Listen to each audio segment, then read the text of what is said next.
Salut à toutes et à tous et bienvenue dans ce nouveau tutoriel Affinity Photo. Aujourd'hui, petite vidéo qui va vous permettre de découvrir comment réaliser un effet graphique à partir d'une photo en noir et blanc pour venir donner un effet de dessin sur un portrait.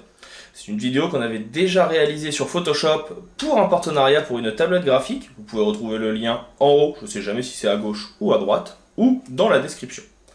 J'espère que ce tutoriel vous plaira. Si jamais vous avez des questions, vous pouvez me les poser dans les commentaires. C'est juste en dessous, vous savez comment on fait. Et puis si elle vous a plu, un like, un partage, un abonnement, ça permet à la chaîne de se développer. Et pour ça, j'ai besoin de vous. Dans tous les cas, je vous souhaite un bon visionnage de la vidéo. Et je vous dis à tout de suite. Passons donc à la réalisation de notre astuce. Vous allez voir que ce n'est pas très compliqué, mais ça permet de donner un effet graphique plutôt intéressant. On va commencer ici par venir remplir notre image de fond avec une couleur. Pour ça, je vais aller dans Calque, je vais faire nouveau calque de remplissage et on va venir le remplir avec du noir. Donc là, je mets tout à fond, ça permet d'avoir vraiment un noir très sombre. Et je vais le mettre sous mon calque d'arrière-plan.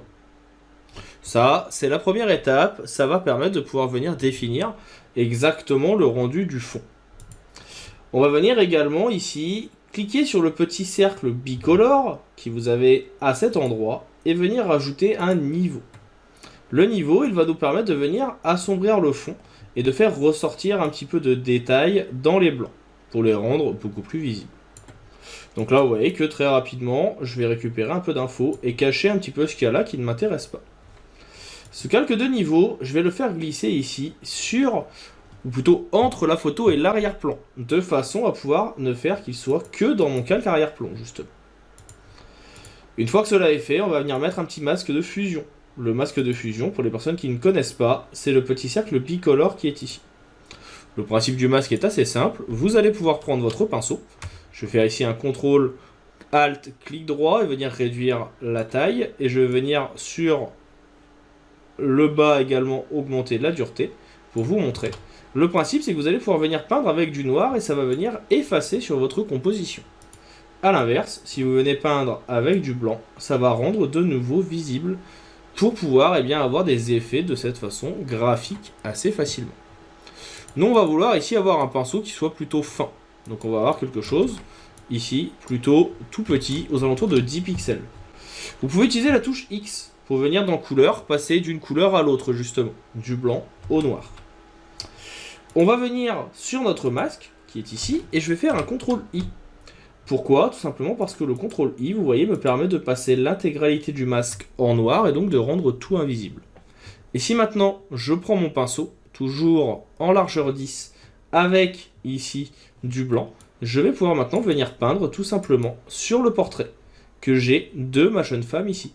Et de cette façon, on va pouvoir venir rendre tout simplement certaines parties de nouveau visibles, pour créer un effet graphique assez rapidement.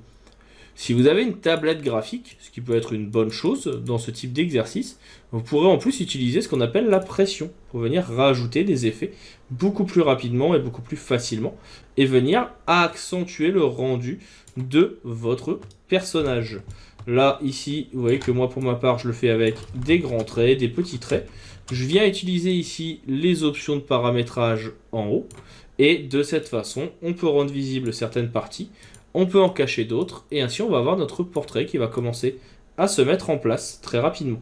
Je viens exprès faire ici vraiment des mouvements sur les lèvres, de façon à venir avoir un rendu beaucoup plus important, et de cette façon pouvoir ici rendre notre création et notre rendu beaucoup plus sympa.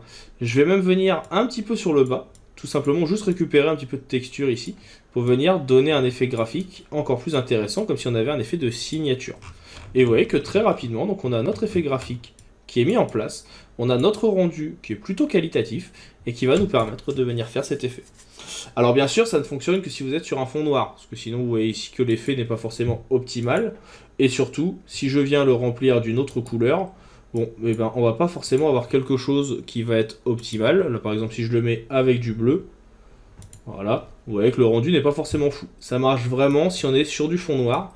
Donc il faut en tenir compte pour avoir un rendu qualitatif. Sinon, il faudra changer le reste de la photo et la mettre dans les bonnes dispositions.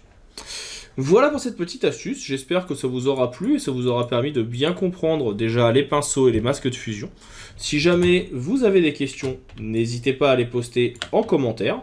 Si vous avez des remarques ou des besoins de tutoriels spécifiques, ça sera avec plaisir que je viendrai également y répondre. Donc voilà. Il ne me reste maintenant plus qu'à vous dire à bientôt pour d'autres astuces et d'autres tutoriels liés à Affinity Photo. J'espère que ça vous plaira, j'espère que la chaîne vous a plu. N'oubliez pas de vous abonner si c'est le cas.